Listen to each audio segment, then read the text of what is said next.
नमस्कार दोस्तों, स्वागत है आपका हमारे चैनल डिजिटल उत्तराखंड में। आज है साल का आखिरी दिन और एक न्यूज़ पब्लिश हुई है उत्तराखंड में और हम उसको आपके सामने लाएं। तो उत्तराखंड के महिला सशक्तिकरण एवं बाल विकास मंत्रालय ने उत्तराखंड में आंगनबाड़ी कार्यकर्ती और सहायिकाओं की भर्ती स्वीकार की है। आयोग द्वारा कुल पदों की संख्या जो है उसमें 6,559 पद हैं, जिसमें आंगनवाड़ी कार्यकर्ताओं की हैं 374 पद और सहायिका जो होंगे वो 6,185 सहायिका लगेंगे। यहाँ पर यह है इनका ऑफिशियल नोटिफिकेशन जो रिलीज हुआ है। जो इसकी संख्या है वो 26, 22, 31 है और इस तरीके का पूरा नोटिफिकेशन हो जाएगा। तो बेसिकली जो बात करें इसमें लगभग 6,500 के आसपास पद हैं और उनकी जो भर्ती है वो किस तरीके की होगी ये पूरे इस प्रपत्र में दिया है। तो प्रेषक हैं ये चंद्र कुमार सचिव हैं जो हमारे इनके द्वारा ये मीटिंग में 18 दिसंबर को ये मीटिंग हुई थी और बाल विकास सशक्तिकरण जो ये विभाग है उन्होंने ये विज्ञप्ति रिलीज करी है। तो इसमें देखेंगे तो आपको बिना विज्ञप्ति के प्रकाशित किए गए निर्धारित आहत पूर्ण जो भाग एक है इसका कि पहले इस तरीके से होती थी। अभी जो है इसका ये भाग दो है जिसमें वो किस तरीके से अपना आवेदन करेंगे। तो इसके लिए लिखा है सबसे पहले आंगनवाड़ी सहायिका के रूप में कार्य का अनुभव, तो उनको ये वरीयता देंगे। और यहाँ पे न्यूनतम शैक्षिक योग्यता की बात करें तो हमें तो इसके द्वारा आपको उत्तराखंड के मान्यता प्राप्त बोर्ड या परिषद या संस्थान में न्यूनतम इंटरमीडिएट अथवा उसके समकक्ष की अन्य परीक्षाएं उत्तीर्ण की गई हो। तो इसके लिए आपको निवास ग्रामीण क्षेत्र में आप जिस भी राजस्व विभाग में निवास कर रहे हैं तो उसका आपके पास स्थायी निवास प्रमाण पत्र होना आवश्यक है। तो ये सारी जानकारी यहाँ पे दी है। इसमें आप यदि आप कैटेगरीज में आते हैं तो इसमें भी आप अप्लाई कर सकते हैं। तो इसके लिए भी वहाँ पे उन्होंने दिया है। सबसे पहले ये आंगनवाड़ी सहायिका में आंगनवाड़ी कार्यकर्ती के मानदेय पर सेवा योजित किए जाने हेतु निम्नानुसार चयन समिति का गठन की जाएगी। जो ये चयन समिति है किस प्रकार से होगी, सबसे पहले इसमें होंगे बाल विकास प्रयोजक अधिकारी, वो इसके अध्यक्ष होंगे। खंड विकास अधिकारी द्वारा नामांकित अधिकारी को सहायक खंड विकास अधिकारी स्तर से कम ना हो उनको ये सदस्य बनाएंगे। संबंधित तहसील और तहसील द्वारा इनको ये भी सदस्य रहेंगे।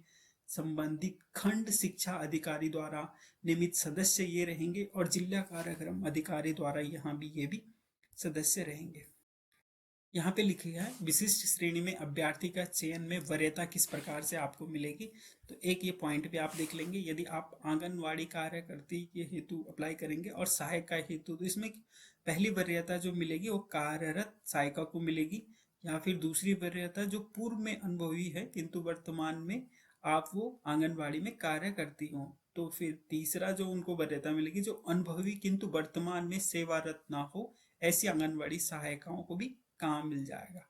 और चौथे नंबर पे यदि कोई विधवा महिला है तो उन्हें भी मिलेगा और पांचवें नंबर पे यदि कोई तलाकशुदा है तो उन्हें भी वरीयता मिलेगा। सहायिका के लिए आपको पूर्व में अनुभवी किंतु वर्तमान में सेवारत ना हो तो ऐसी आंगनवाड़ी सहायिका को ये वरीयता दी जाएगी। यदि वो विधवा है तो उन्हें भी मिल जाएगा और तीसरे नंबर पे यदि आप तलाकशुदा हैं तो उनको भी ये वरीयता मिलेगी। जो विभाग ने है दो वेबसाइटें इसके लिए यहाँ पे दी हैं। सबसे पहली वेबसाइट है आपको मिल जाएगी www.wecd.uk.gov.in और दूसरी वेबसाइट इसके लिए होगी www.wecduk.in। इन दोनों वेबसाइट के थ्रू आप ऑनलाइन आवेदन कर सकते हैं। आवेदन की प्रक्रिया टोटल ऑनलाइन होने वाली है और ऑफलाइन जो भी यदि कोई आप आवेदन करते हैं तो ये मान्य नहीं होंगे। एज लिमिट की बात करें तो इसमें लगभग 18 से लेकर 35 वर्ष की आयु तक की महिलाएं आवेदन कर सकते हैं। और ये पूरा डिटेल में एक डिस्क्रिप्शन है, आप इसे चाहें तो आप पढ़ सकते हैं। और महत्वपूर्ण सूचना ये है कि यह भर्ती का जो ऑनलाइन आवेदन है वो 2 जनवरी 2025 से शुरू हो जाएंगे। यहाँ पे कुछ पॉइंट्स हैं जो आपको हम क्लियर कर दें। यदि आप इसमें आवेदन करते हैं तो आपके पास क्या क्या रिक्वायर्ड डॉक्यूमेंट होने चाहिए।